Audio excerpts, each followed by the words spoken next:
Sebagai teman, selamat malam Jakarta. Terima kasih semua kalian. Mayor Teddy gay, katanya Amin Rais. Apakah video ini akan di take down oleh Komdiki? Gue rasa tidak.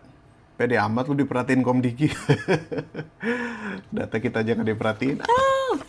Selamat datang di Monday Show with Mr. Ben, episode dari rumah. Harusnya kemarin gua taping tanggal 3 Mei, cuman bintang tamunya saat itu Ferry Amsari sedang berhalangan. Gua tulis Mr. F.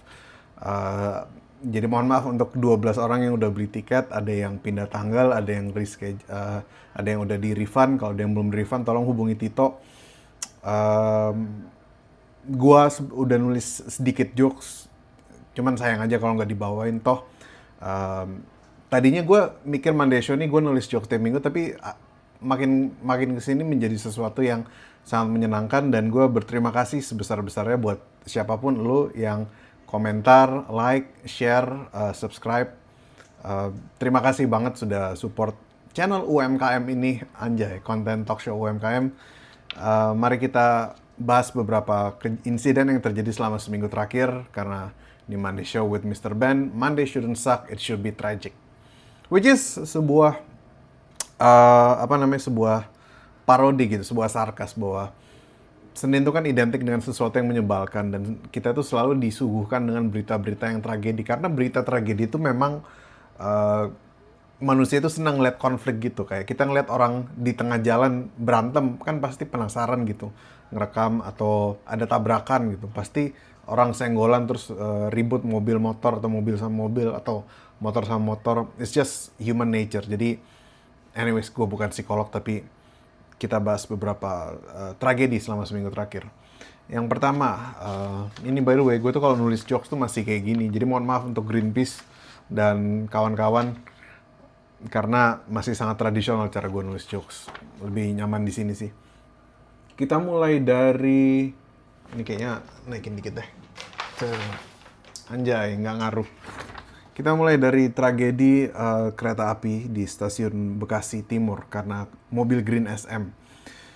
Turut berduka cita untuk semua korban, cuman gue sangat menyayangkan ya, karena andaikan ini bisa kita resolve bersama gitu, jadi karena ini kan sebenarnya masalah kayak gini tuh sistemik gitu.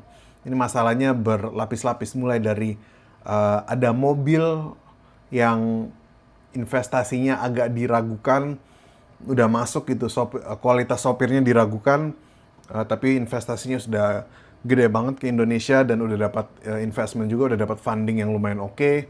Lalu mobil ini ngelek apa berhenti di rel kereta api. Dan kenapa dia bisa melintasi rel kereta api itu? Karena nggak ada plangnya karena ada ormas yang menahan gitu, nggak boleh ada plang di sini, harus ada setoran dan sebagainya macam. Andai kan kita bisa fokus ke isu sistemik ini, tapi seperti biasa, karena salah satu yang bikin susah mengkritik bersama sebuah sistem tuh karena ujung-ujungnya selalu ada konflik horizontal. Jadi susah gitu untuk mau jadi solid. Sebenarnya kan bisa lah kita nyatukan perbedaan sedikit, tapi kayaknya nggak akan bisa. Ada yang bilang kayak gini karena ini, dan korbannya turut berduka cita sekali lagi untuk para korban, itu banyak perempuan. 15 perempuan, kurang lebih 15 orang, sebagian besar perempuan. Apa semuanya perempuan? Lalu ada yang bilang, ini salahnya para pria nggak bisa jadi provider yang baik. Kok bisa perempuan tuh masih harus bekerja gitu? Sebenarnya kan gini, pria tuh pingin jadi provider. Gua selalu sedih ngelihat istri gue tuh kerja sampai tengah malam, dan kadang bangun pagi masih pumping juga, ngurus baby ganti-gantian sama gue. Kita tuh pingin jadi provider supaya istri tuh nggak usah kerja keras seintens itu, atau bahkan nggak perlu kerja sama sekali. Gue tuh selalu salut buat siapapun teman-teman gue atau sosok orang-orang yang gue kagumi, mereka bisa mencapai sebuah titik di mana pasangannya udah, lu nggak usah kerja lagi, kalau lu mau kerja silakan, kalau nggak istirahat aja juga nggak apa-apa, gue yang provide. Itu impian semua pria, kita semua, dan jangankan buat istri, kalau bisa buat orang tua supaya nggak kerja lagi, pasti kita juga pingin kan. Tapi kan kenyataan hidup tuh nggak semudah itu. Kadang ya udahlah mau nggak mau gitu, mau nggak mau kita mesti apa namanya, pasangan kita juga masih mensupport, masih mau kerja gitu. Meskipun kita dalam hati kecilnya nggak tega. Ini yang bikin Radit ninggalin Twitter. Radit tuh sempet bilang soal kok bisa ada orang ribut soal, jadi ada istri, dia bikin bekal lucu-lucu buat suaminya, viral, dan tentu saja ada yang marah. Ini ngapain istri, suami patriarki, istrinya disuruh siapin bekal, bla bla bla, makan aja di luar. Ya ini yang bilang pria tidak bercerita. Film Rambo mungkin ada benernya ya, ngapain kita datangin taksi dari Vietnam? Mungkin Rambo ada benernya, Vietnam diserang aja udah. Amerika kalah di perang Vietnam tuh, agak aneh. Lu Vietnam tuh kita mengharapkan sup aja, sup pho itu, PHO, sup noodle pho, sup mie itu enak banget by the way. Tapi kalau taksi kayaknya skip dulu deh. Sama kayak dari India. Dari India tuh kita jangan berharap, kita cukup berharap film-film India, lagu India, bumbu-bumbu India yang enaknya bukan main. Jangan berharap impor mobil pickup untuk Koperasi Merah Putih. Fuck, kenapa ngambil impor mobil oke lah untuk keperluan, tapi kenapa India? Siapa gitu? Emang kenapa pas di starter langsung bunyi neng neng neng neng neng neng neng neng, kan itu sedikit rasis tapi yaudah. Gue sedih men ngeliat ini berita tragedi tragedi kereta api ini. Gue ngeliat ada bapak-bapak, dia nangis, meluk cooler bag sama tas, ada botol-botol bayi gitu. Karena gue sama istri gue kemana-mana kalau keluar ya selalu sama si baby, ya kita selalu bawa tas itu yang selalu ada botol-botol, ada cooler bag segala untuk standby ASI-nya. Sedih ngeliatnya gitu, kenapa bukan istri gue aja gitu, karena dia nggak pernah nonton Monday Show, tau nggak? Gue nanya, Monday shouldn't suck, it should be tragic, dia nggak tahu tagline-nya. Padahal gue nyari duit dari stand up, anjir. Kenapa gue kawinin dia juga gara-gara stand up, gara-gara duit dari stand up, tapi nggak, I love you sayang. Tadi baru aja bilang, oh aku mau profit buat istri, terus sisi berharap. Nggak usah lah kita ini pikirin si menteri yang bilang pindahin gerbong perempuan ke tengah, pindahin gerbong perempuan ke tengah. That's not the issue. Itu cuma orang yang tidak mau media train. Media train tuh artinya gini, lu boleh goblok tapi jangan goblok lah depan kamera. Dan unfortunately kebanyakan pejabat kita itu goblok dan kelihatan goblok di kamera. Lu kan akan selalu disorot nih. Ya minimal belajar kayak gimana cara ngomongnya. Cari Gen Z. Gen Z tuh tahu cara komunikasi yang baik ke sosial media gitu. Ada senator namanya Senator Fatima Paine. Senator Fatima Paine dari Australia. Dia kelahiran 92 atau 94, pakai hijab gitu, dan dia sempat viral gara-gara pakai bahasa Gen Z gitu. Taka apa gitu pokoknya slang-slang Gen Z, dan itu termasuk yang media trend itu. Terlepas lu suka nggak suka sama yang bersangkutan. Sekali lagi turut berduka cita buat korban dan keluarga yang ditinggalkan, semoga dikuatkan. Sedih gue bener-bener sedih ngeliatnya tuh. Ini masalah fasilitas publik gitu. Fuck. Semoga tidak terulang lagi. Semoga nggak usah lah balik lagi ke gender war lagi, anjir. Kayak dipikir ini yang bikin cowok tuh nggak bercerita ya karena gini-gini gitu. Gue tuh pernah diajarin sama senior gue waktu zamannya gue masih jadi full time teacher.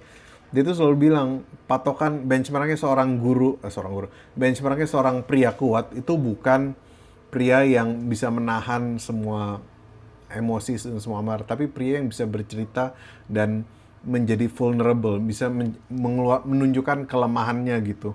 Jadi itu adalah patokan pria kuat. Oke, next biar nggak terlalu depresi. Mie babi Sukoharjo ditutup karena nggak ada izinnya, padahal sudah ada izinnya karena meresahkan warga. Gua bersyukur netizen tentu saja banyak yang mendukung mie babi ini. Meskipun gue nggak pernah ngerti konsepnya mie babi di tengah sambil di pemancingan. Itu mie babi di pemancingan. Lu mau mancing apa di pemancingan babi? Lu mau mancing apa, babi terbang apa gimana sih? Kayak orang makan mie babi tuh pulang gereja. Nggak ada yang kepikiran pulang gereja mau mancing Tapi ya nggak apa-apa, sukses. Meskipun hati kecil gue ya mikir, ini kayaknya orang dibayar deh buat bikin kerusuhan ini. Buat marketingnya dia. Tapi semoga pengusaha kecil non halal ini bisa tetap berjalan bisnisnya dengan baik. Gue mikirnya kayak zaman-zaman ini teori konspirasi Bill Gates dulu yang bikin virus di Windows, terus dia jual antivirusnya. Ya sama ini kayak gini juga. Gue sempat mikir kayak gitu. Nggak tahu ya, entah tahu di belakang bener apa. Kayaknya nggak sih. Semoga nggak. Lalu ini yang sempat menggegerkan dunia maya. Amin Rais versus Mayor Teddy. Amin Rais bilang bahwa hubungan Prabowo dan Mayor Teddy itu sudah offside. Offside itu kan istilah di sepak bola ya. Sepak bola sendiri tuh, emang lu nggak ngerasa sepak bola itu sedikit ngondek ya? Maksudnya itu kan 22 pria, 22 laki berotot, fisiknya kekar, pakai celana pendek, lari-lari lari-lari 90 menit keringetan, ngejar satu bola gitu untuk di gol. Emangnya itu nggak sedikit, nggak tahu ya, itu mungkin pikiran gua doang. Makanya gue nggak nonton bola. Dan Amin Rais tuh bilang dia mau bawa psikolog segala untuk membuktikan bahwa Mayor Teddy itu gay sebagainya. Gimana caranya membuktikan gini, terlepas apapun opini lu ya, terlepas apapun opini Anda soal LGBT, lu pro atau kontra atau netral, bagaimana cara membuktikan diri lu bahwa lu tidak gay di sidang? Gimana caranya? Apakah lu disuruh, lihat kuku kamu, ngeceknya begini straight, kalau begini itu baru gay. Kuku aku bagus gitu, itu gay. Apakah dikagetin terus kalau astagfirullahaladzim, itu straight, tapi kalau dikagetin, ayam, apakah itu gay? Atau dilihat browser history-nya, apakah dia follow atau pernah beli tiket ke acara teater musikal? Gue nggak tahu, bisa jadi. Tapi apapun itu, gue rasa tidak fair untuk menyerang personalnya orang. Sebenarnya banyak aspek yang bisa dikritik, yaitu misalnya kenapa bisa ada di mana-mana gitu, Pak Seskap Teddy. Gue pribadi tidak membenci LGBT. Gue lebih condong ke pro. Ada beberapa hal yang gue tidak setuju, tapi ya buat gue mereka manusia juga, berhak menerima hak sipil, ya, perlindungan hukum, kesehatan, BPJS, dan lain-lain. Dan kalau lu mau tahu opini gue lebih dalam lagi soal LGBT, bisa tonton stand up spesial gue, Cerita Cinaku, di canda.id, dan akan tayang tanggal 25 Mei 2026. Masukin kode promo kaya untuk dapat diskon 50.000. Cuma berlaku tanggal 25 Mei, dari 179.000 jadi 129.000 hanya di canda.id. Itu aja untuk episode Monday Show hari ini. Monday shouldn't suck, it should be tragic. Have a nice week, teman-teman. God bless you, God bless your family. Apapun hal-hal baik, semoga terhibur dengan jokes-jokesnya. Kalau nggak, ya sudahlah, maaf.